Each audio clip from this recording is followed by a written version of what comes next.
Archaeologists found the perfectly preserved corpse of a 350-year-old French noblewoman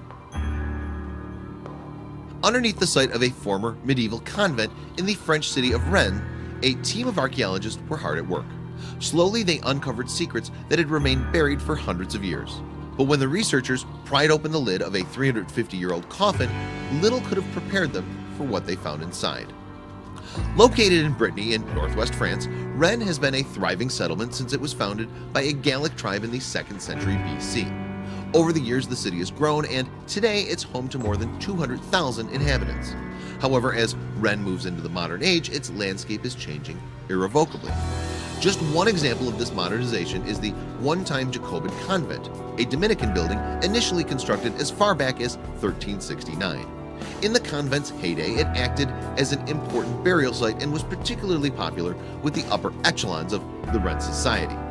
Today, however, construction workers are busy transforming the historic convent into a state-of-the-art convention center equipped with auditoriums and exhibition rooms. But before work could begin, archaeologists from the French National Institute of Preventive Archaeological Research, or UNRAV, were called in to survey the area. Between 2011 and 2013, a team of archaeologists carried out an excavation where the former Jacobin convent lay. Eventually, moreover, they would uncover some 1,380 burials, mostly dating from the 14th to 18th centuries. However, there was one discovery in particular that has been generating much excitement. Among the skeletons that littered the site, archaeologists discovered 5 coffins forged from lead. Unfortunately, one was lodged so tightly under one of the former convent's walls that it was impossible to remove. But when archaeologists were finally able to remove the casket in 2014, they were amazed by what they found. As they opened the sealed coffin, researchers expected there to be little of the occupant left inside. However, they were soon confronted with the body of an aristocratic woman who had died more than 350 years ago, and incredibly, her remains were preserved down to every detail. In fact, even the articles of clothing in which she was buried were intact. We saw at once there was not just a well-preserved corpse, but a mass of material that was still supple and humid, and shoes. INRAP archaeologist Rosenkolliter told The Guardian in 2015, because the coffin was completely sealed, it had kept everything preserved. Taking a closer look, the archaeologists realized that the woman was still wearing all the trappings of a simple religious life. Among the items were a woolen habit, a linen shirt, a cape, a scarf-like garment known as a chaseable, leg warmers, and a pair of cork-soled leather shoes.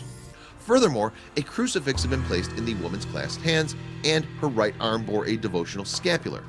Interestingly too, several coverings, 2 bonnets, a hood, and a shroud had been placed over her face, obscuring her features. Yet although the body itself was remarkably well preserved, archaeologists knew they faced a race against time to keep it that way. We had to move quickly because once the coffin is open, it sets off the decomposition process again after 350 years, Kelliter said. We had 72 hours to bring the body down to 4 degrees, 39.2 degrees Fahrenheit, to preserve everything. With the woman's mummified body subsequently safely removed, researchers began conducting tests on the fascinating find. Interestingly, they discovered that she'd been suffering from kidney stones as well as adhesions on her lungs when she died.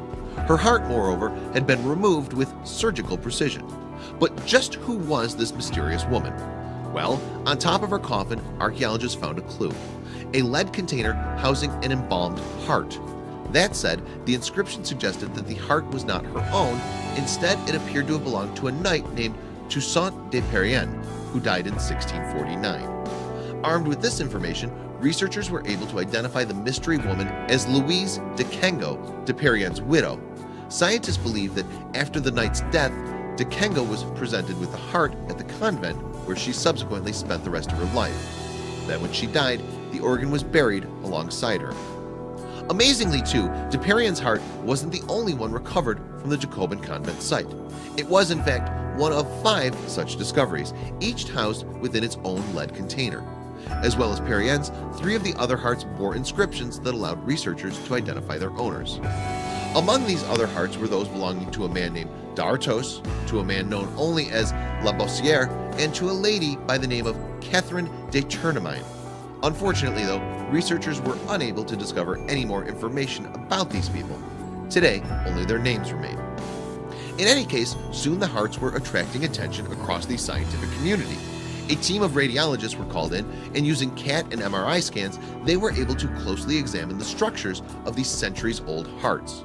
Interestingly too, although one was healthy, others showed signs of coronary disease.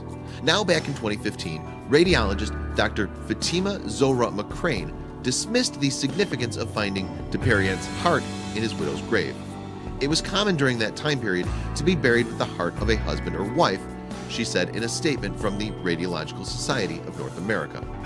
However, as time passed, experts realized that this was not the case. According to Collider, the discovery in fact represents the earliest known incidence of such a practice. Although some French aristocrats had been known to order the removal of their hearts after death, this was the first time that archaeologists had seen the process performed for romantic rather than religious or political reasons. Such insights notwithstanding, this tale has something of a sad ending though. For while de Quengo's descendants eventually reinterred her body in Tonquédec, some 100 miles from Rennes, Dupérant's heart has remained frozen in a laboratory awaiting further study. As for de Quengo's own heart, well, its whereabouts remains a mystery.